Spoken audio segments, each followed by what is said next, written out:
दोस्तों मेरे पास बहुत सी ऐसी क्वेरीज आ रही हैं कि करी पत्ता का पौधा सिर्फ लंबाई में बढ़ रहा है, बिल्कुल भी बुशी नहीं हो रहा है। इसके लिए क्या करना है, कौन सा फर्टिलाइजर देना है। यहीं पर कुछ व्यूअर्स के प्रश्न आ रहे हैं कि उनका करी पत्ता का पौधा बिल्कुल भी ग्रोथ नहीं कर पा रहा है, जैसे लगाया था वैसा का वैसा ही बना हुआ है। यहीं पर कुछ लोग पूछते हैं कि करी पत्ता का पौधा पहले तो अच्छा खासा चल रहा था, अचानक से पीला होने लगा, पत्तियां झड़ने लगी, इसके लिए क्या करें।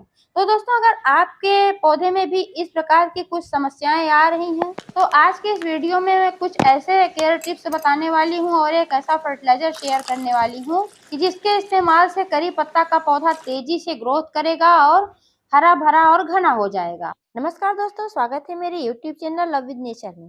दोस्तों आप जो है मेरा करी पत्ता का पौधा देख पा रहे हैं, ये 6 वर्ष पुराना करी पत्ता का पौधा है और 15 लीटर की बकेट में लगा हुआ है। ऐसे ही ये चलता रहता है। सर्दियों में थोड़ा सा इसकी ग्रोथ कम हो जाती है या यूँ कह लीजिए कि बंद हो जाती है, क्योंकि सर्दियों में करी पत्ता का पौधा पूरी तरह से डोरमेट हो जाता है, लेकिन मेरा पौधा सूखता नहीं है। अगर आप मेरे पुराने व्यूअर्स हैं तो इसके वीडियो मैंने कई बार शेयर किए हैं, आपने देखा होगा। अगर आपको ऐसा ही करी पत्ता का पौधा चाहिए, आप भी चाहते हैं कि आपका पौधा ऐसे ही हरा भरा हो और बुशी हो, तो वीडियो पर अंत तक बने रहें, बिना स्किप किए पूरा देखें। सबसे पहले मैं बात करूंगी कि आपका करी पत्ता का पौधा सिर्फ लंबाई में ही क्यों बढ़ता है, बुशी क्यों नहीं होता है।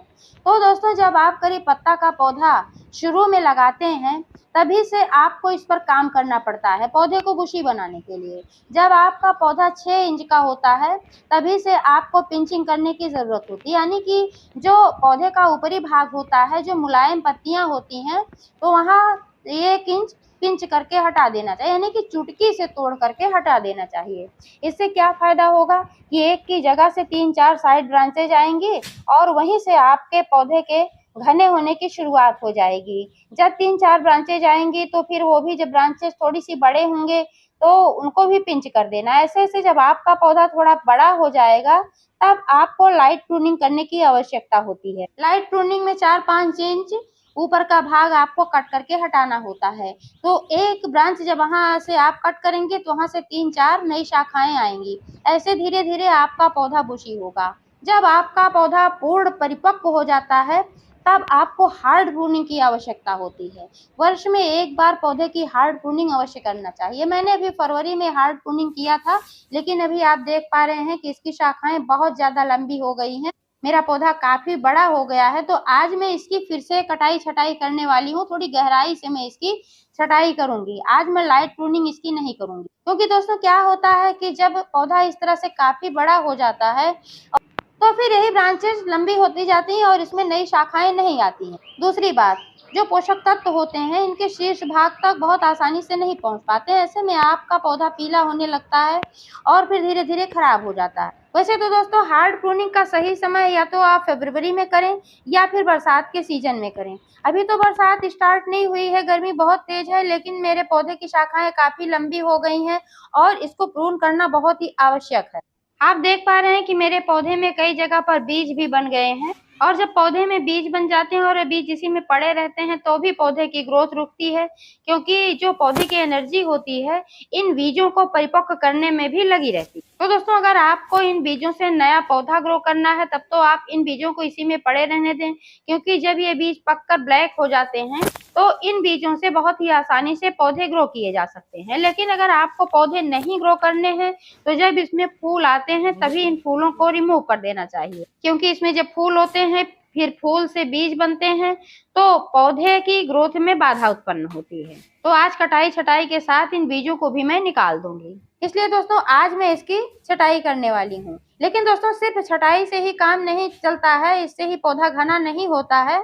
इसके लिए आपको अपने पौधे को ठीक से खिलाना पिलाना पड़ता है, क्योंकि जो हमारा करी पत्ता का पौधा होता है हैवी फीडर होता है, इसलिए महीने में एक बार इसमें गोबर की खाद जरूर डालें, क्योंकि गोबर की खाद में नाइट्रोजन, पोटेशियम, फास्फोरस की अच्छी मात्रा होती है जो एक संतुलित खाद होता है। ध्यान रहे कभी भी करी पत्ता के पौधे में केमिकल फर्टिलाइजर का इस्तेमाल न करें, सिर्फ ऑर्गेनिक फर्टिलाइजर का ही इस्तेमाल करें, क्योंकि ये खाने के काम में आता है। अगर आप केमिकल फर्टिलाइजर का इस्तेमाल करेंगे तो आपका पौधा जहरीला हो जाएगा और इनडायरेक्ट रूप से आपको नुकसान पहुंचाएगा। आगे की वीडियो में मैं बताऊंगी कि कौन सा फर्टिलाइजर आपको देना है। इससे पहले मैं बात कर लेती हूँ कि करी पत्ता को ठीक से चलने के लिए कितनी धूप की आवश्यकता होती है।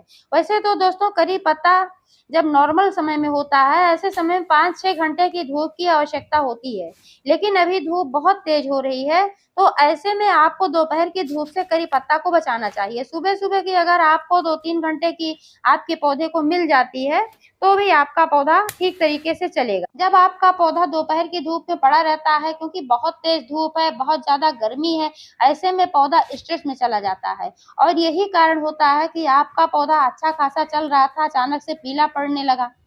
यहीं पर मैं बात कर लेती हूँ कि करी पत्ता के पौधे में पानी कितना और कैसे देना है। तो दोस्तों गर्मियों का सीजन चल रहा है, धूप बहुत तेज हो रही है, इससे मिट्टी बहुत जल्दी ड्राई हो रही है।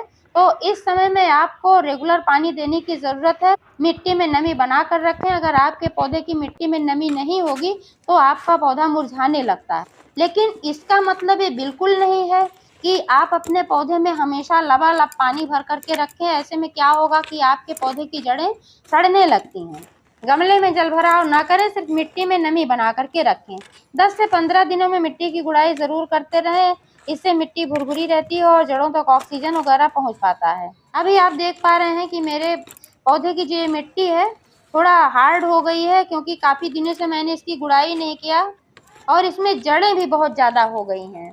क्योंकि जब गुड़ाई करते हैं तो इसमें जड़ें भी जो पतली वाली होती हैं, एक्स्ट्रा जड़ें जो होती हैं वो ट्रिम होती रहती हैं। अचानक पौधा पीला होने का एक कारण ये भी होता है कि जड़ें बहुत ज़्यादा भर जाती हैं तो भी पौधा आपका पीला होने लगता है और जड़ों तक जब ऑक्सीजन नहीं पहुंच पाता है तब भी आपका पौधा पीला होने लगता है। तो दोस्तों आज मैं इसकी गहराई से गुड़ाई कर रही हूँ, कम से कम 3-4 इंच की गुड़ाई करके इसकी मिट्टी निकाल लेना है। आज मैं 4 इंची मिट्टी निकाल करके इसकी मिट्टी थोड़ी सी ऊपर की चेंज करूंगी। आप देख पा रहे हैं कि पूरी मिट्टी में इसमें जड़ें भरी पड़ी हुई हैं।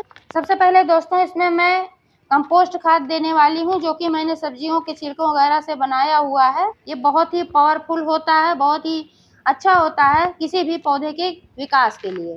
साइड की पतली वाली जड़ें जो ट्रिम हो जाती हैं उनसे कोई नुकसान नहीं होता, लेकिन जो प्रमुख जड़ें होती हैं उनको डिस्टर्ब नहीं करना चाहिए। तो आप देख पा रहे हैं बीच में मैंने कुछ भी डिस्टर्ब नहीं किया है, बस साइड से ही मैंने मिट्टी निकाला है और यहीं पर ये फर्टिलाइज़र इस तरह से देना है, चारों तरफ फैला देना है। इसके बाद दोस्तों मैं एक और ऑर्गेनिक फर्टिलाइज़र देने वाली हूँ, जो कि करी पत्ता के पौधे के लिए बहुत ही महत्वपूर्ण है। लेकिन इससे पहले इसमें जो मिट्टी मैंने निकाला था इसको फिल कर देना है, क्योंकि दोस्तों गर्मियों में तरल खाद देना ज़्यादा अच्छा होता है पौधों के लिए।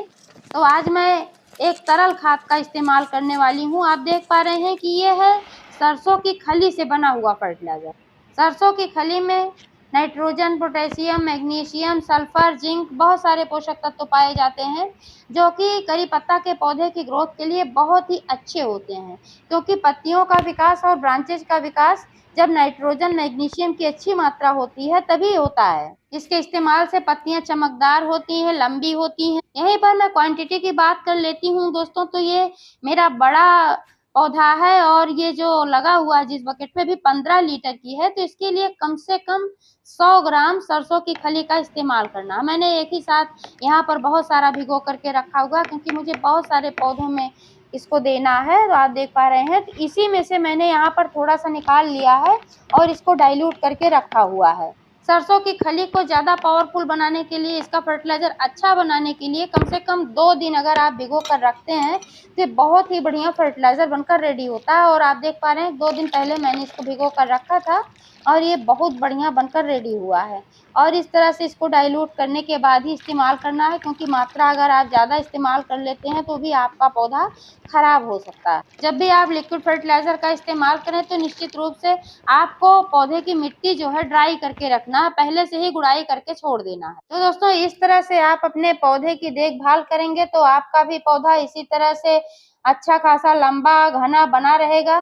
जानकारी कैसी लगी कमेंट करके अवश्य बताइएगा। पूरा वीडियो देखने के लिए बहुत बहुत धन्यवाद।